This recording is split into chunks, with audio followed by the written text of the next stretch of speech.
There is nothing that stresses me out more than looking at someone's phone and seeing a 5-figure notification badge on their email. What is up with that? As somebody who loves Inbox Zero, I think that having 5 figures of unread emails on your phone is straight up unhinged behavior. And I see it too much. And I know that solopreneurs struggle with their inbox, which is why today I want to give you the 3 ways I keep my email at inbox zero most of the time. Okay, so first up, I do have an article outlining this whole thing. It's all about having a process. That process, the tenets of that process are everything goes where it's supposed to be for me to consume when I want to consume it, and I need to be able to process everything quickly. That starts with having a good email client, and that email client for me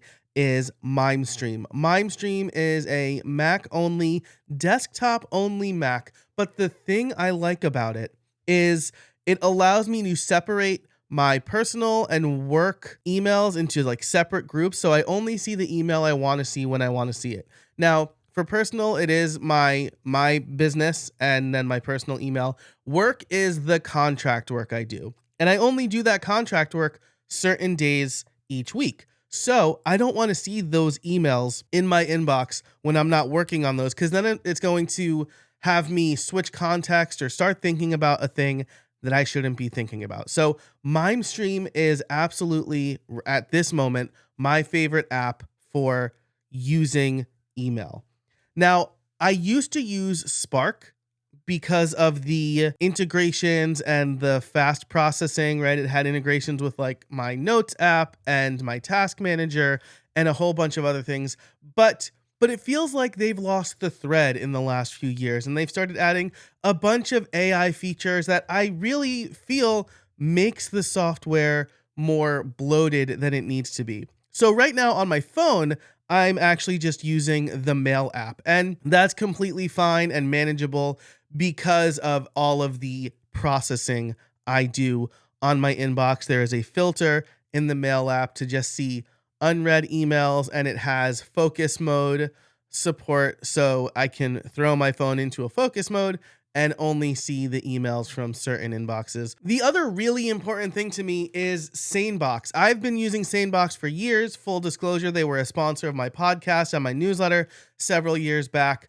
But SaneBox is a way to automatically sort your email inboxes. And you can see I have it set up for both my Gmail and my professional Google Workspace email.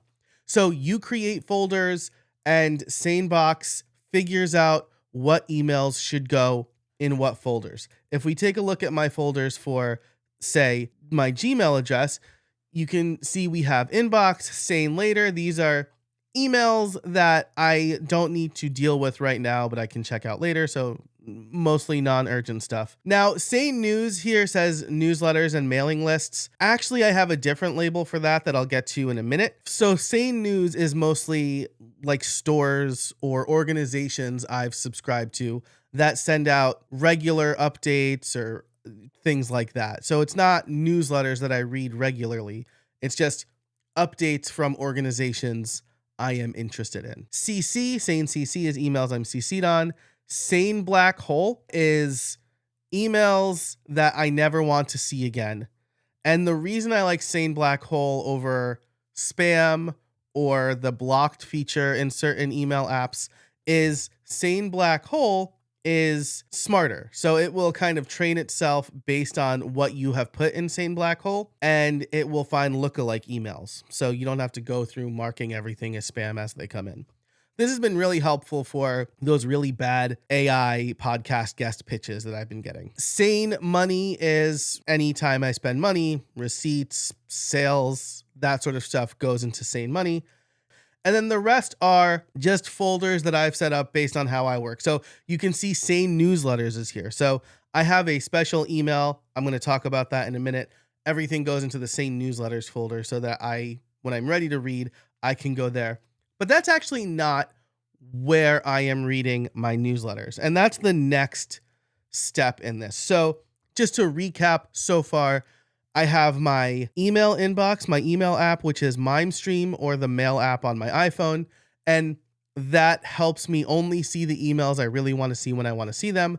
But SaneBox is the underlying sorting function that surfaces only the emails I want to see. Something I didn't mention about SaneBox, by the way, is they also have a reminders feature. So if I get an email and I know I don't have to deal with it for like a month, I can put it in my task manager, sure, but I can also forward it to, let's say, 1.month@sanebox.com, and then it will resurface that email in a month for me. So another great way for me to quickly process emails that I don't have to deal with in that moment. So along with the newsletter feature, right, Sane newsletters, I do use Feedbin for all of my newsletters. So you can see here that I'm subscribed to some RSS feeds, but then I have a bunch of feeds that are newsletters that I am subscribed to. So when I sign up for a newsletter, I will do it as my Gmail address. That's jcasabona plus nl@gmail.com, because you have that plus modifier, such a game changer. And when an email goes there, it will get filtered into the same newsletter folder, but it will also forward to my Feedbin email address. And the reason I did it that way is because I was testing out a bunch of these services.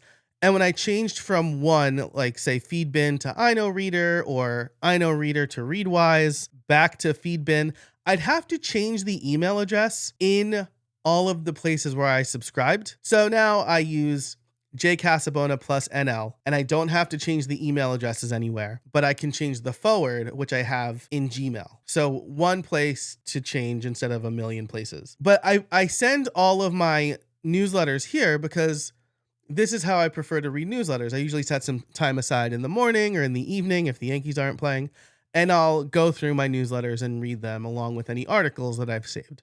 So that keeps all of my newsletters out of my inbox, right? Because once something gets moved to Sane newsletter, I guess I should say, it also gets marked as read. So I don't have to worry about that like mucking up my unread email filter. But perhaps surprisingly, the biggest game changer for managing my inbox lately has come thanks to AI agents and Claude Cowork. In an earlier version of my inbox processing, I would send actionable emails to Todoist. Todoist is my task manager. It is like the be all end all for everything I have to do in a week, in a month, in whatever. And so when an email is actionable for me, I would use Spark to swipe right and send it to Todoist. Then it would land in my inbox and I can process that contextually on Sundays when I do my planning. But I've stopped using Spark, and so I started processing emails a different way. Todoist actually has this great feature called Ramble. I've talked about that on this channel and on my podcast, where you can just kind of like stream of consciousness speak to it and it will turn it into a task list. They're currently testing a convert text to task feature right now. So it's like a text version of Ramble. And so for the last few weeks, I had been copying emails that were actionable into the text scan and it would turn it into task lists. This was super helpful, especially when I was getting emails from my kids' teachers or the school. Those emails tend to be incredibly verbose. But since I've been using Claude and Claude Cowork, I've developed a better way to do this called the inbox sweep. So here is Claude with Claude Cowork. You can have scheduled tasks on your computer. So I worked with it to create this skill that will go into my Gmail account and look at the inbox and any email labeled with actionable. It will take those emails, process those emails, and turn them into a task list to then send to Todoist. And this is great because Todoist has MCP, so it works directly with Claude here. And so every day at 8:01 a.m., it will look at my inbox and send tasks to Todoist. And so I'll run now and you can see it's running. So now it's going to go through, read the email in my inbox, and I've labeled 2 emails as actionable, so it should definitely process something here. And then it will send them over to Todoist. Now, there are a couple of things to note here, a couple of fallbacks I have to make sure that this works properly.